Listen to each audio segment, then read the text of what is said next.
The Didache, the teaching of the 12 apostles, likely written between AD 50 to 70, is one of the earliest surviving Christian writings, and may preserve traditions contemporary with, or even earlier than, portions of the New Testament itself.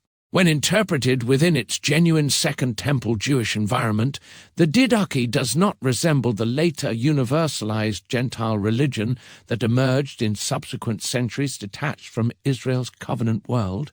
Instead, it reflects a Jewish Messiah movement still operating within the framework of Torah, synagogue life, covenant ethics, and Israel's prophetic expectations. In this sense, the Didache strongly supports the covenantal and Israel-centered framework emphasized within Io. The document preserves a thoroughly Jewish covenant worldview. Its famous two-way section in chapters 1 to 6 parallels Jewish instructional traditions found within Second Temple literature, particularly texts associated with the Qumran community, such as the community rule, 1 Qs.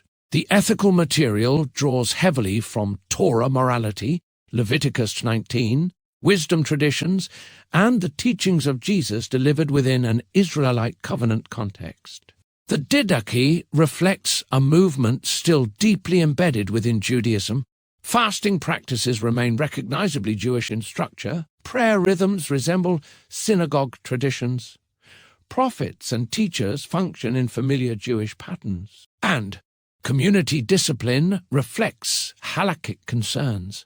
The overall atmosphere reflects continuity with Jewish covenant life far more than the later Gentile ecclesiastical systems that emerged in the post-Hadrianic centuries. The Didache also assumes an audience already familiar with Israel's scriptures and covenant traditions. The text repeatedly presumes that its readers understand Israel's commandments, prophetic expectations, ritual purity concerns, fasting customs, prayer traditions, and the testing of prophets according to Deuteronomic categories. There is very little effort to explain foundational Jewish concepts to complete outsiders. The intended audience appears already covenantally literate and closely connected to Israel's scriptural world. This fits naturally with communities composed primarily of Jews, diaspora Israelites, proselytes, God-fearers, and synagogue-associated believers attached to Israel's covenant framework. The community structures reflected in the Didache remain strongly synagogal in character. Traveling prophets, teachers, readers, overseers, deacons, communal meals, and liturgical prayers all resemble patterns familiar within Jewish communal life. The document does not yet display the fully developed episcopal hierarchy or Gentile ecclesiastical structures that became common in later Christianity. This suggests that the movement still understood itself primarily within the world of Israel's covenant community, rather than as a detached global religion. The Eucharistic prayers in Didache 9 to 10 are among the clearest indicators of the text's covenantal orientation. Didache 9 to 4 states, "Remember, Lord, your church, to deliver it from all evil, and to make it perfect in your love, and gather it from the four winds into your kingdom." This language strongly echoes restoration imagery found in Ezekiel 37, Isaiah 11, Matthew 2:31, and John 11:50, 1-52, all of which involve themes of regathering scattered covenant Israel. The prayers repeatedly assume familiarity with covenant gathering, sanctification, kingdom inheritance, and prophetic restoration motifs. Even if covenantally attached Gentiles were present within the community, the conceptual framework remains unmistakably Israel-centered rather than universally abstract. The Didache also focuses overwhelmingly on covenant community preservation, rather than on a developed program of worldwide Gentile evangelism resembling later Christian universalism.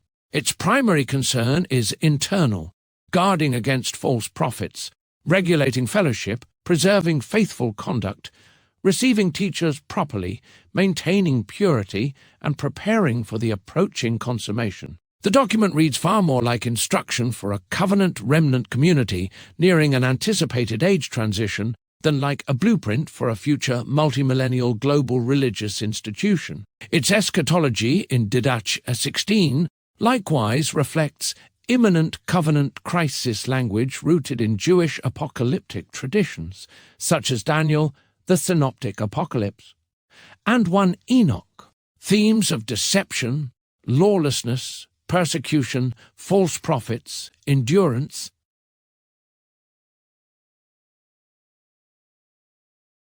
and the Testament's first-century consummation language surrounding the end of the age and the approaching covenant judgment upon Jerusalem. The eschatological atmosphere is imminent, covenantal, and apocalyptic, rather than a detailed outline of distant future world history extending thousands of years beyond the text's own horizon. The practical instructions of the Didache remain thoroughly Jewish in texture. Fixed prayer times, fasting customs, almsgiving, communal holiness, hospitality regulations, and prophet testing standards all emerge from Torah-shaped covenant life, interpreted through Messiah. The movement reflected in the Didache is therefore best understood not as a brand-new non-Jewish religion, but as a Jewish Messiah movement interpreting Israel's covenant hopes through Jesus within the final decades of the Second Temple Age. Equally significant is what the Didache lacks. It contains no developed Nicene theology, no later sacramental metaphysics, no elaborate church-state structures, and no highly systematized universal ecclesiology.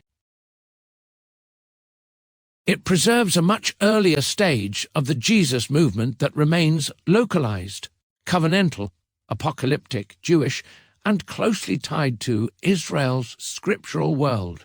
For these reasons, the Didache strongly supports the idea that the earliest Jesus movement remained deeply embedded within Israel's covenant framework during the decades leading up to AD 70. Its ethics, liturgy, eschatology, communal structure, restoration imagery, and covenant assumptions all point toward a movement still operating primarily within the world of Israel's prophetic expectations rather than a later universalized Gentile religious system. Rather than functioning as a manual for a future global civilization extending endlessly through history, the Didache reads much more naturally as a covenant instruction document for a Jewish Messiah movement living within the climactic transition period anticipated throughout the New Testament.